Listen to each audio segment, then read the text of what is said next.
Dona Maria Ana não irá hoje ao auto de fé.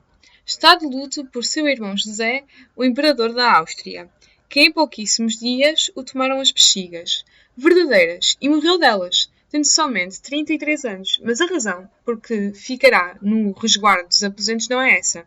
Muito mal andariam os Estados quando uma rainha a fracasse por esse pouco, se para tão grandes e maiores golpes são educadas.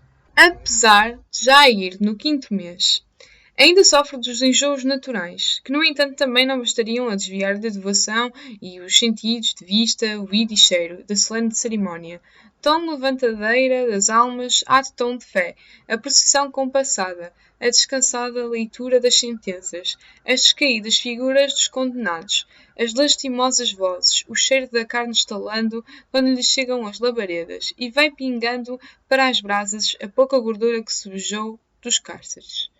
Dona Maria Ana não estará no auto de fé, porque apesar de prenha, 3 vezes a sangraram, e isso foi-lhe causa de grande debilitação, em acréscimo dos afrontamentos de que vinha padecendo há muitos meses. Demoraram-lhe as sangrias, como lhe tinham demorado a notícia da morte do irmão, que queriam os médicos segurá-la, mas, sendo de tão pouco tempo a gravidez, que, em verdade, os ares não andam bons no passe, como ainda agora se averiguou ao dar ao rei um flato rijo, de que pediu confissão e logo lhe deram.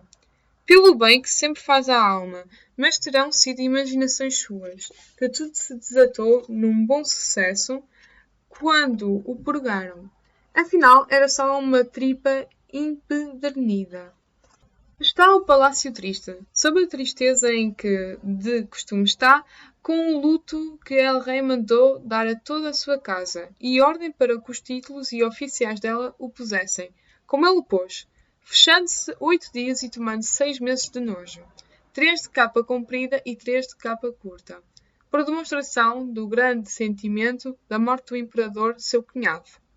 Porém, hoje é dia de alegria geral. Porventura a palavra será imprópria, porque o gosto vem de mais fundo, talvez da alma, olhar esta cidade saindo de suas casas, despejando-se pelas ruas e praças, descendo dos altos, juntando-se no recio, para ver justiçar a judeus e cristãos novos, a hereges e feiticeiros, fora aqueles casos menos correntemente qualificáveis, como os de sodomia, molinismo, baptizar mulheres e solicitá-las, e outras miuçalhas passíveis de degredo ou fogueira. São 104 as pessoas que hoje saem, as mais delas vindas do Brasil. Ubre terreno para diamantes e impiedades. 151 os homens e 53 as mulheres. Destas duas serão relaxadas ao braço secular, em carne, por relapsas, e isto quer dizer reincidentes na heresia, por convictas e negativas. E isto quer dizer teimosas apesar de todos os testemunhos, por contumazes. E isto quer dizer persistentes nos erros que são suas verdades, só desacertadas no tempo e no lugar. E estando já passados quase 2 anos que se queimaram pessoas em Lisboa, está o recio cheio de povo, 2 vezes em festa por ser domingo e haver alto de fé. Nunca se chegará a saber de que mais gostam os moradores, se disto, se das touradas, mesmo quando só estas se usarem. Nas janelas que dão para a praça estão as mulheres, vestidas e toucadas a primor, à lamoa, por graça da rainha, com o seu vermelhão nas faces e no colo, fazendo trajetos com a boca em modo de a fazer pequena e exprimida. Visagens várias e todas viradas para a rua, a si próprias se interrogando as damas se estarão seguros os sinaizinhos do rosto, do canto da boca o beijocador, das borbulhinhas o encobridor, debaixo do olho o desatinado, enquanto o pretendente confirmado ou suspirante embaixo se passeia, de lenço na mão e circulando a capa. E sendo o calor tanto, vão-se refrescando os assistentes, com a conhecida limonada, o geral sepúlcaro de água, a talhada de melancia, que não seria por irem morrer aqueles que se consumiriam estes. E se o estômago pede recheio mais substancial, não faltam aí os termossos e os pinhões, as queijadas e as tâmaras. El Rei, com os infantes seus manos e as suas manas infantas, jantará na Inquisição, depois de terminado o ato de fé. E, estando já aliviado do seu incômodo honrara, à mesa do inquisidor mor, soberbíssima de tigelas, de caldo de galinha, de perdigões, de peitos de vitela, de pastelões, de pastéis de carneiro com açúcar e canela, de cozida à castelhana, com tudo quanto lhe compete, e açafroado, de manjar branco e, enfim, doces fritos e frutas do tempo. Mas é tão sóbrio el rei que não bebe vinho, e porque a melhor lição é sempre o bom exemplo, todos o tomam. O exemplo, o vinho não. Outro exemplo, mais do proveito da alma, se o corpo tão repleto está, será dado hoje aqui. Começou a sair a procissão. Vêm os dominicanos à frente, trazendo a bandeira de São Domingos, e os inquisidores depois, todos em comprida fila, até aparecerem os sentenciados. Foi já dito que 104 trazem círios nas mãos, ao lado dos acompanhantes, e tudo são rezas e murmúrios. Por diferenças de gorro e São Benito, se conhece quem vai morrer e quem não. Embora um outro sinal haja que não mente, que é ir o alçado crucifixo de costas voltadas para as mulheres, que acabarão na fogueira.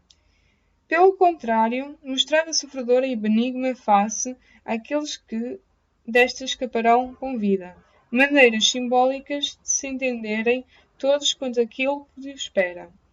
Se não reparassem no que trazem vestido, e isso sim, é tradução visual da sentença.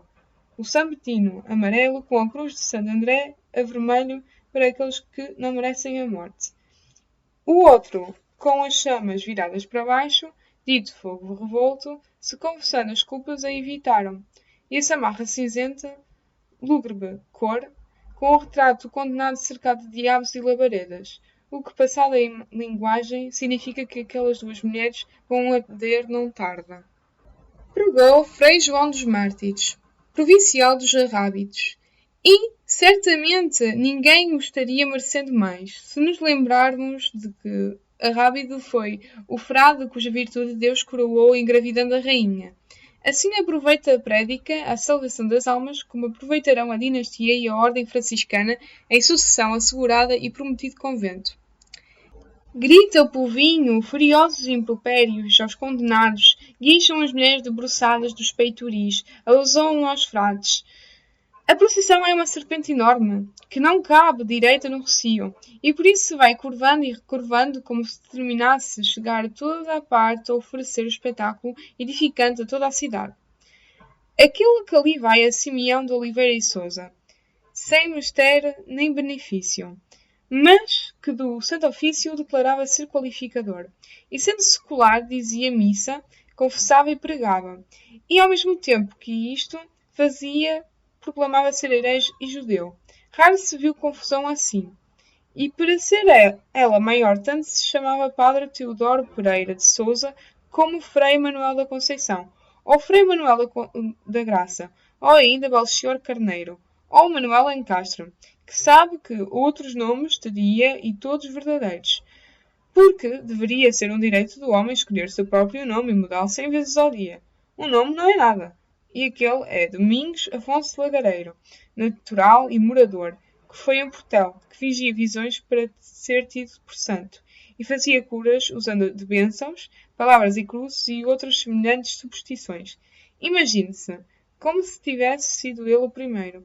E aquele é o padre António Teixeira de Sousa, da ilha de São Jorge, por culpas de solicitar mulheres, maneira canónica de dizer que as apalpava e fornicava, de certo começando na palavra do confessionário e terminando num ato recato da sacristia, enquanto não vai corporalmente acabar em Angola, para onde irá degradado por toda a vida. E esta sou eu, Sebastiana Maria de Jesus, um quarto de cristã nova, que tenho visões e revelações, mas disseram-me no tribunal que era fingimento, que ouço vozes do céu, mas explicaram-me que era o efeito demoníaco, que sei que posso ser santa como os santos do são, ou ainda melhor, pois não há alcance diferença entre mim e eles, mas repreenderam-me de que isso é presunção insuportável e orgulho monstruoso, desafio a Deus. Aqui vou blasfema, herética, temerária, amordaçada, para que não me ouçam as temeridades, as heresias e as blasfémias, condenada a ser açoitada em público e a 8 anos de degredo no reino de Angola. E tendo ouvido as sentenças, as minhas e mais, de quem comigo vai nesta procissão, Não ouvi que se falasse da minha filha. É seu nome Belimunda. Onde estará? Onde estás, Belimunda? Se não foste presa depois de mim, aqui hás de vir saber da tua mãe, e eu te verei se no meio dessa multidão estiveres. Que só para te ver quero agora os olhos, a boca que me amordaçaram. Não os olhos, olhos que não te viram, o coração que sente e sentiu. Ó coração meu, salta-me no peito se Belimunda aí estiver. Entre aquela gente que estás cuspindo para mim, e atirando cascas de melancia e imundícies. Ai, como estão enganados! Só eu sei que todos poderiam ser santos, assim o quisessem, e não posso gritá-lo. Enfim, o peito me deu sinal. Gemeu profundamente o coração. Vou ver Belimunda, vou vê-la. Ai, ali está, Belimunda, Belimunda, Belimunda, filha minha. E já me viu, e não pode falar, nem tem de fingir que nem me conhece ou me despreza. Meio feiticeira e marrana, ainda que apenas um quarto já me viu. E ao lado dela está o padre Bartolomeu de Lourenço. Não fales, Belimunda, olha só. Olha com esses teus olhos que tudo são capazes de ver. E aquele homem, quem será, tão alto, que está perto de Belimunda, e não sabe, ai, não sabe não. Quem é ele? De onde vem? Que vai ser deles, poder meu? Pelas roupas soldado, pelo rosto castigado, pelo pulso cortado. Adeus, Belimunda, que não te verei mais. E Belimunda disse ao padre: Ali vai minha mãe. E depois, voltando-se para o homem alto que lhe estava perto, perguntou: Que nome é o seu? E o homem disse, naturalmente, assim reconhecendo o direito de esta mulher de fazer perguntas: Baltazar Mateus. Também me chamam Sete Sóis. Já passou Sebastiana Maria de Jesus. Passaram todos os outros. Deu volta inteira à procissão. Foram açoitados os que esse castigo haviam tido por sentença. Queimadas as duas mulheres, uma primeiramente garrotada por ter declarado que queria morrer na fé cristã, outra assada a vida por perseverança costumaz até na hora de morrer. Diante das fogueiras armou-se um baile. Dançam os homens e as mulheres. E ele rei retirou-se. Viu, comeu e andou. Com ele os infantes recolheu-se ao passo, no seu coche puxado a 6 cavalos, guardado pela sua guarda. A tarde desce depressa, mas o calor sufoca ainda. Sol de garrote. Sobre o rocio caem as grandes sombras do convento de Carmo. As mulheres mortas são descidas sobre os tições para se acabarem de consumir. E, quando já for noite, serão as cinzas espalhadas. Nem o juízo final as saberá juntar. E as pessoas voltarão às suas casas, refeitas na fé, levando agarrada à sola dos sapatos alguma fuligem, pegajosa poeira de carnes negras, sangue acaso ainda viscoso, se nas brasas não se evaporou. Domingo é o dia do Senhor, verdade trivial, porque dele são todos os dias, e a nós nos vêm gastando os dias, se, em nome do mesmo Senhor, não nos gastaram mais depressa as labaredas por dúplica violência, que é de me queimarem quando por minha razão e vontade recusei ao dito Senhor ossos e carne, e o espírito que me sustenta o corpo. Filho de mim e de mim, cúpula direta de mim comigo mesmo, infuso do mundo sobre o rosto escondido, igual ao mostrado e por isso ignorado. No entanto, é preciso morrer. Frias hão de ter parecido, a quem perto estivesse, as palavras ditas por Belimunda. Ali vai minha mãe. Nenhum suspiro, lágrima nenhuma, nem sequer o rosto compadecido, que ainda assim não faltam estes no meio do povo, apesar de tanto ódio, tanto insulto e escárnio. E esta que é filha e amada, como se viu, pelo modo como a olhava a mãe, não teve mais dizer senão: Ali vai, e depois voltou-se para um homem, a quem nunca vira e lhe perguntou: Que nome é o seu? Como se contasse mais sabê-lo. Que o tormento dos açoites, depois do tormento do cárcere e dos tratos. E que a certa certeza de ir, Sebastiana Maria de Jesus, nem o nome a salvou, degradada para Angola, e lá ficar. Quem sabe se, consolada espiritual e corporalmente pelo padre António Teixeira de Sousa, que muita prática leva de cá, e ainda bem, para não ser tão infeliz do mundo, mesmo quando já tem garantida a condenação. Porém agora em sua casa choram os olhos de Belimunda, como duas fontes de água. Se tornar a ver sua mãe, será no embarque, mas de longe. Mais fácil é largar um capitão inglês, mulheres de má vida, que beijar uma filha sua mãe condenada, encostar a uma face outra face, a pele macia, a pele frouxa. Tão perto, tão distante. Onde estamos? Quem somos? E o padre Bartolomeu Lourenço diz: não somos nada perante os desígnios de Deus. Se ele sabe quem somos, conforma-te, Blimunda. Deixemos a Deus o campo de Deus, não atravessemos as suas fronteiras. Adoremos deste lado de cá e façamos o nosso campo, o campo dos homens, que, estando feito, há de querer Deus visitar-nos. Então sim, será o mundo criado. Baltazar Mateus, o sete sóis, está calado. Apenas olha fixamente Blimunda. E de cada vez que ela o olha, a ele, sente um aperto na boca e no estômago. Porque olhos como este nunca se viram. Claros de cinzento ou verde ou azul, que com a luz de fora variam o pensamento de dentro. E às vezes tornam-se negros noturnos, ou brancos brilhantes, como lascado carvão de pedra. Veio a esta casa não porque lhe dissessem que viesse, mas Blimunda perguntara-lhe que nome tinha, e ele respondera. Não era necessária melhor razão. Terminado o auto de fé, varridos os restos, Blimunda retirou-se. O padre foi com ela, e quando Blimunda chegou a casa, deixou a porta aberta para que Baltazar entrasse. Ele entrou e sentou-se. O padre fechou a porta e acendeu uma candeia à última luz de uma frincha, vermelha luz de poente, que chega a este alto, quando já a parte baixa da cidade escurece. Ouvem-se gritar soldados nas muralhas do castelo. Fosse a ocasião outra. Havia 7 sóis de lembrar-se da guerra, mas agora só tem olhos para os olhos de Blimunda, ou para o corpo dela, que é alto e delgado, como a inglesa que acordado sonhou no preciso dia em que desembarcou em Lisboa. Blimunda levantou-se do mocho, acendeu o lume da lareira, pôs sobre o tempre uma panela de sopas, e quando ela ferveu, deitou uma parte para 2 tigelas largas, que serviu aos 2 homens. Fez tudo isto sem falar, não tornara a abrir a boca, depois que perguntou a quantas horas, que nome é o seu, e apesar do padre ter acabado primeiro de comer, esperou que Baltazar terminasse para lhe servir da colher dele. Era como se calada estivesse respondendo a outra pergunta. Aceitas para a tua boca a colher de que se serviu a boca deste homem, fazendo seu o que era teu, agora tornando a ser teu o que foi dele, e tantas vezes que se perca o sentido do teu e do meu. E como Blimunda já tinha dito que sim antes de ser perguntada, então declara-vos casados. O padre Bartolomeu Lourenço esperou que Blimunda acabasse de comer da panela as sopas que sobejavam.